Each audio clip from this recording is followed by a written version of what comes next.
Richician! Hey YouTube, Richician84 here, and welcome to Q&A number 10.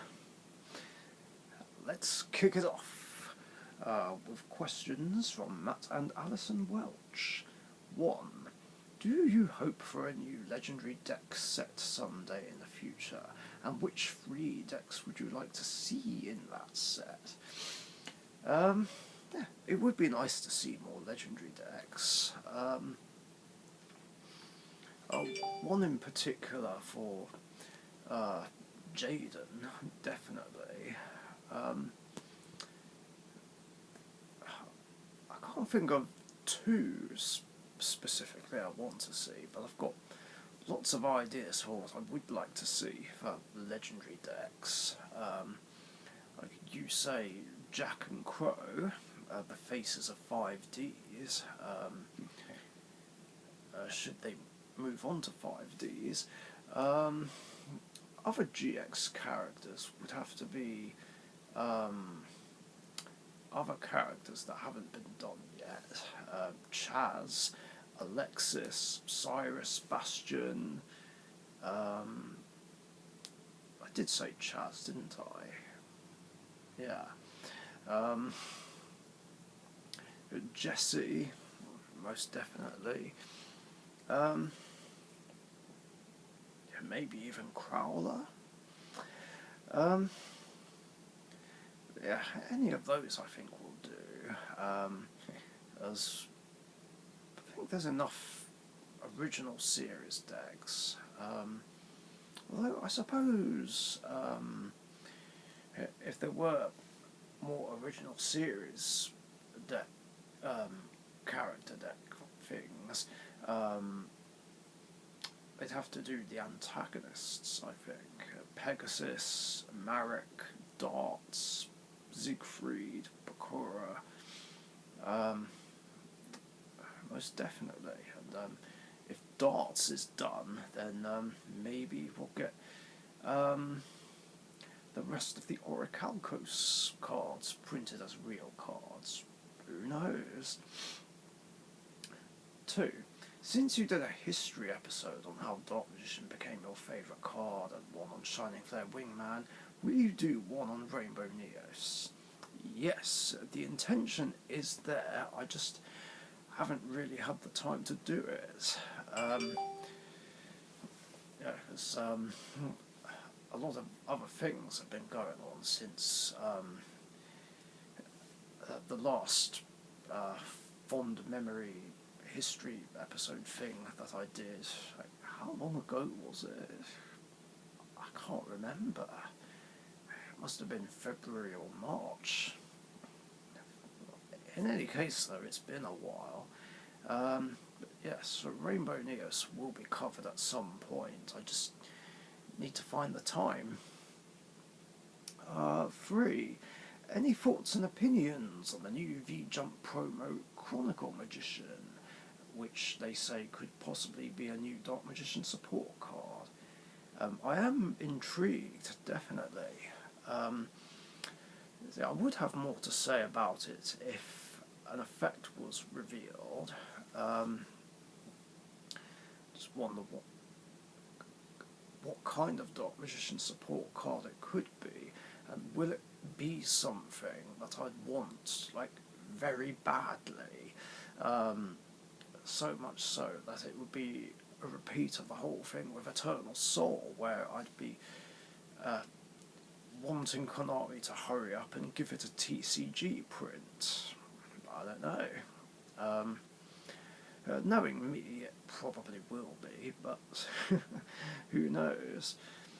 4. Have you watched any smaller Yu-Gi-Oh channels such as Dubk Dad and Guitar Slam? I have, yes. I don't know if Dubk Dad would be considered a small Yu-Gi-Tuber though. Then again, it has been a while since I've seen his videos, so I couldn't tell you. Yeah, I used to watch Guitar Slam like all the time before he just randomly stopped making videos like 11 minutes ago. Shame, really. They were fun to watch. I've seen some others like Anime King 26 and Team E Heroes. Um, Two other YouTubers who just seem to disappear off the face of the earth, like in the late 2000s. Don't know what happened to them. I'm quite tempted actually to do a top 5 or above video about YouTubers like this, discussing and wondering what the hell happened to them, where did they go, and of course there's been others who are good friends of mine, of course. Obviously Weber's 5 being one of them, and my old friends Emma Blue Eyes 10, Neo Nexus, Kalo Shade, Scapegoat User, Ojama the Bomb, Lucky Wolf G,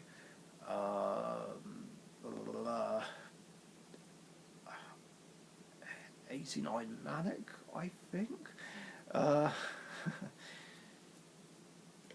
Darkness L 1989. Trying to think who else. Egyptian Prodigy. Shit, I feel like I'm missing someone. Oh yeah, Mr. Sasuke Dragon / Team Waterpond UK. Yeah, I'm still in contact with most of them, but almost all of them seem to stop doing it due to other life commitments, or other personal reasons. Neo Nexus is technically still active, but he just never gets the time to record any dual videos he films whenever he goes to our locals.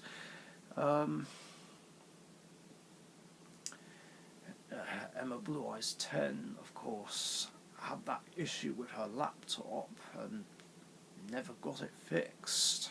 I believe she does have a working computer now, but then she ended up with having other commitments in her life, and hasn't been into the game in about 5 years or so. In fact, I'm pretty sure the last time she played was when I came to visit her back in 2015.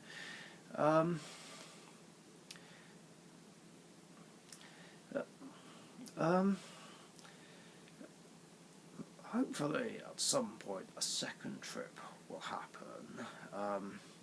Even her now husband, Jinrai Prime, even made the suggestion.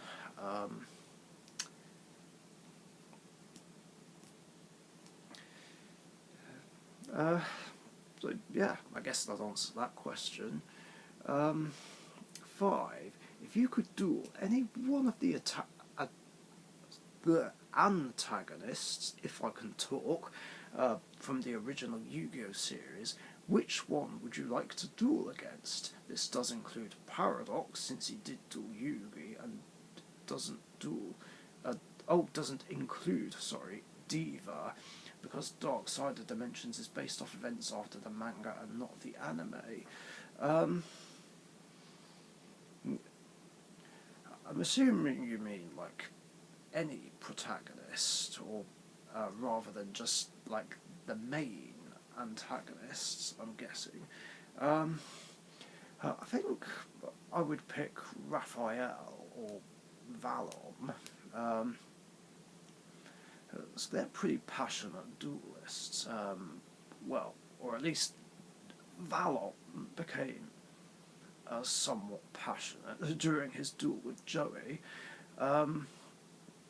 But Raphael is probably who I'd prefer to duel against the most, since he has a lot of admirable qualities, and in a way similarities to me, like dueling with old cards and never replacing them or getting rid of them, treating his monsters with honour and respect, even going as far as to protect them at all costs, including losing some life points.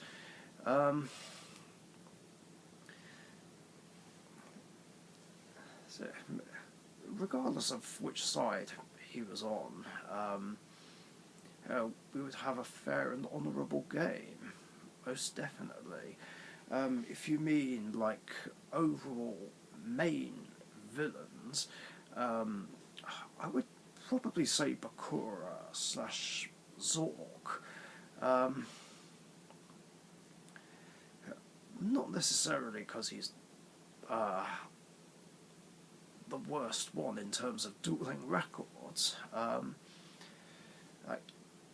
just feel like he'd just generally be easier to handle. Pegasus would cheat with the Millennium Eye. Marek would force the duel into a shadow game, which would not be great.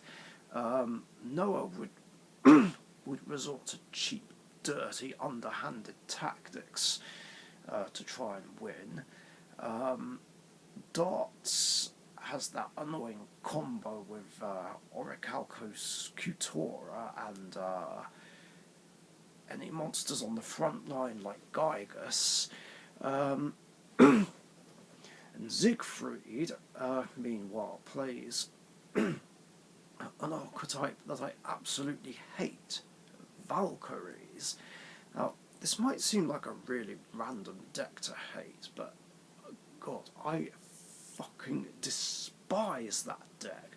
Not necessarily because of the goddesses, but because of fucking Mischief of the Time goddess. Like, I hate that spell with an absolute passion. Like, of all the cards that were only in the anime for the longest time, that was the one card I never ever wanted to see get printed as a real card, and yet it did.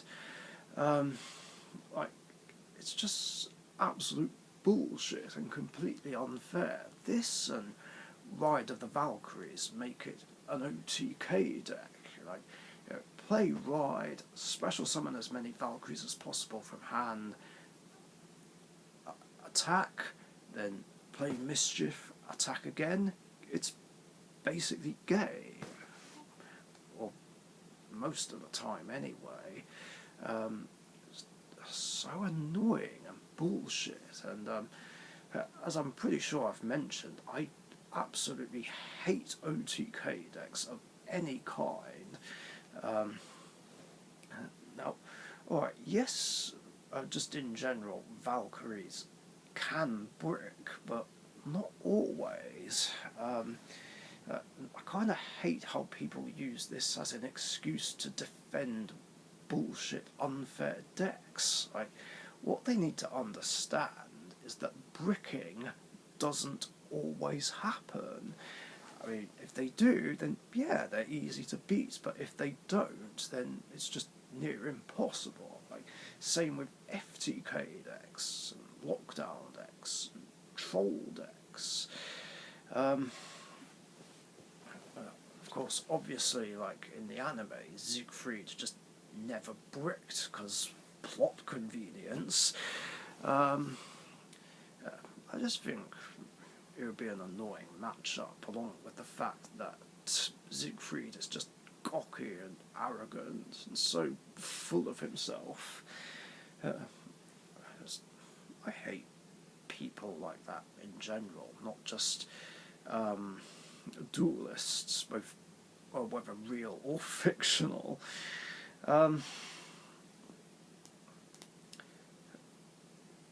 I didn't even think about Paradox, to be honest, until I looked at the question again.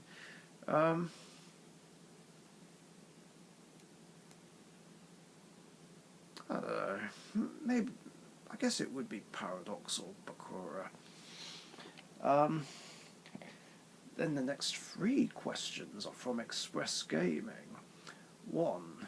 If Dark Magician ends up meta after the new cards in Battles of Chaos one day, after a few months they have been out dominating or getting out of hand in a tournament, and Konami decides to do something about it and puts Dark Magician at 1, if it did go to 1, that was a mouthful, how would you feel afterwards? Would you feel rage? Opinion, please, before saying anything. Wait, what? Anything I put next? I think that won't ever happen to Dark Magician, but they most likely go for Dark Magical Circle and Magician's Souls, or even Magician's Rod to 1 instead. Why was that so hard to read? Like, God, the grammar.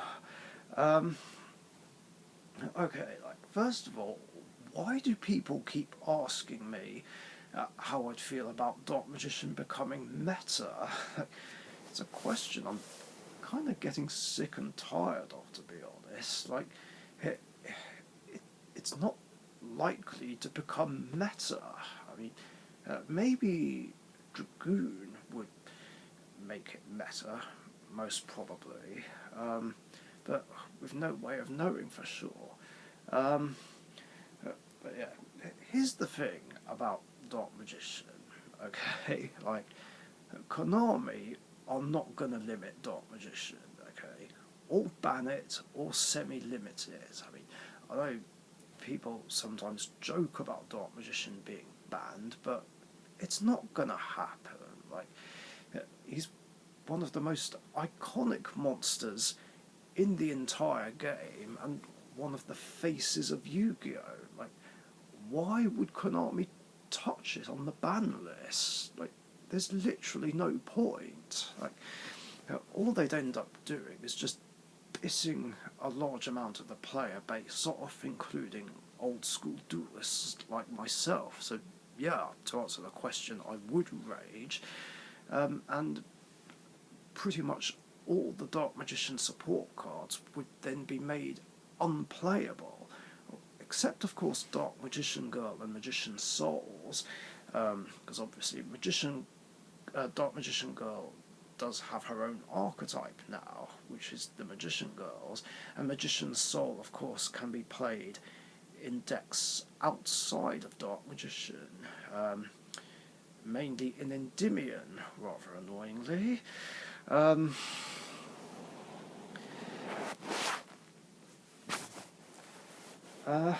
As for Circle or Magician's Rod, like, I don't see them getting hit either. Like, putting Magician's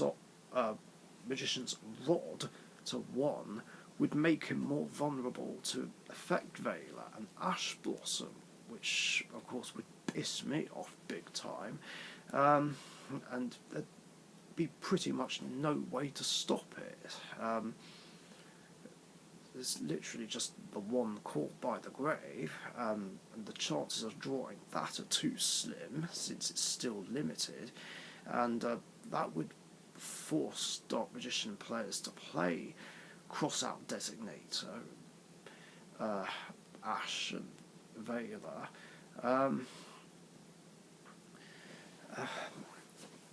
It would just be annoying, and Crossout Designator is apparently the most valuable card in this year's Megatin Mega Packs, and is therefore just too expensive and too difficult to get, and I really don't want to have to play Ash Blossom. It would just be difficult to go off and get plays rolling.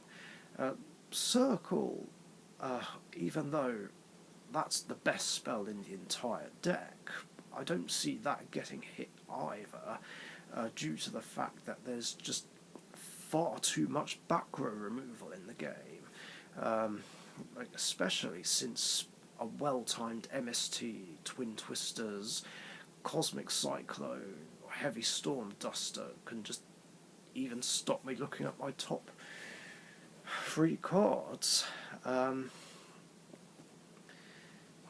of course, obviously, if my back row gets wiped, then it's near enough impossible for me to be able to play or try and come back. Hence why I was so pissed off about Harpy's Feather Duster being unbanned. In fact, it's almost like I'm the only one that's actually bothered by that. Like, I mean, to be honest, I genuinely think that Harpy's Feather Duster should be rebanned. Yeah, I said it. Like, there are decks that still play back row, and it does it for free and has no cost and no drawback. Like, it's just degenerate as fuck. Yeah, I don't care what anyone says, it should be rebanned, or at least errata to say activate only while you control Harpy Lady or Harpy Lady Sisters. Anyway, getting back on topic though, if anything's more likely to get hit, it'll probably be Magician's Soul. Like, not necessarily banned, but probably put to 1. Should Dark Magician become top tier and Endymion continues to use and abuse it, I mean, I wouldn't be thrilled about it, but at the same time, I'd be okay with Magician's Soul going to 1, because at least that way it would give me an excuse to play other things. Of course, that being said, if anything in the archetype should be hit, it should of course be Dragoon, because fuck that degenerate cheap win piece of shit. Like, seriously, Konami, just ban Dragoon and be done with it. Not Anaconda, Dragoon. He is the problem. He has no weakness, negates everything, it's too fucking easy to summon. I'm sick of seeing it in almost every single deck I see. I'm fed up of people questioning me for not playing him myself and trying to make me play it, and I'm just sick of this stupid debate regarding Dragoon. Like, I think with him gone, like, the most degenerate, unfair card in the game will be out of the game, people will stop giving me a hard time for not playing him, and then maybe this ridiculous debate over Dragoon will finally end. Yeah, just down with Dragoon. Get him out of here. Some of us don't want him around anymore. Okay, 2. Can you name every type of Yu-Gi-Oh monster by type in under 5 minutes? Sure, I can try. I'm going to need to time this on my phone.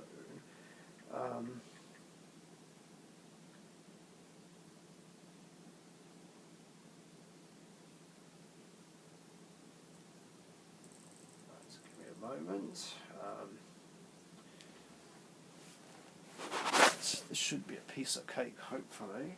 So, time starts now. Okay, Warrior, Spellcaster, Dragon, Machine, Cybers, Worm. Wait, did I say Psychic already? I think I did. Reptile, Sea Serpent, Fish, Aqua, Rock, Fire, Pyro, Zombie, Thunder, Dinosaur? I'm pretty sure I said that. Fiend. Did I say zombie? I think I said zombie. Fuck. There's got to be other ones. Fairy. That's another one. Beast. Beast Warrior. Winged Beast. It's got to be all of them, right? I'm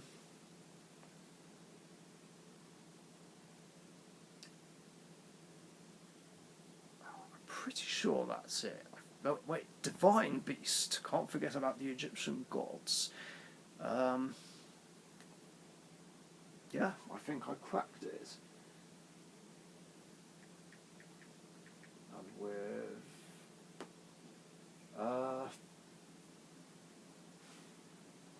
can't actually tell.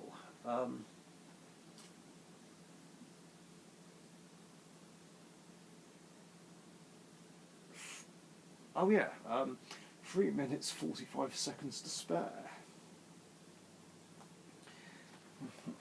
There we are. Boom. This is where I've probably missed something. And the last question is, when did you first start using your line of "for the love of fish and chips" come from? I think you mean when and where did it come from? Well, I started using the line back in 2014,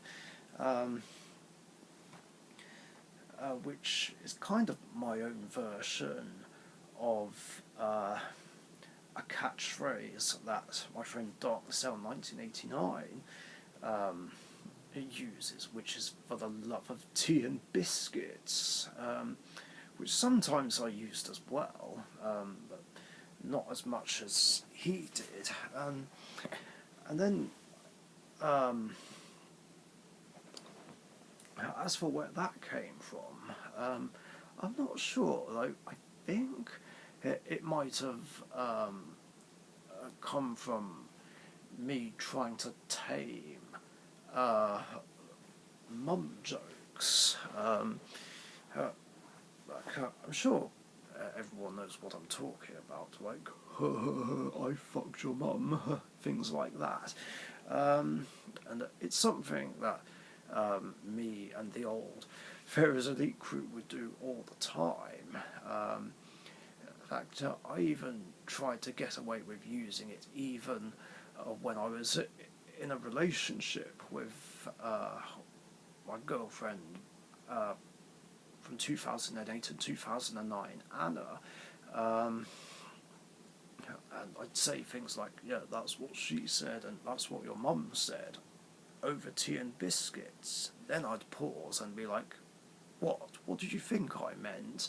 And then fucking Davies decided to ruin that for me by saying, changing it and saying, "Yeah, that's what your mum said, as I did her while having tea and biscuits."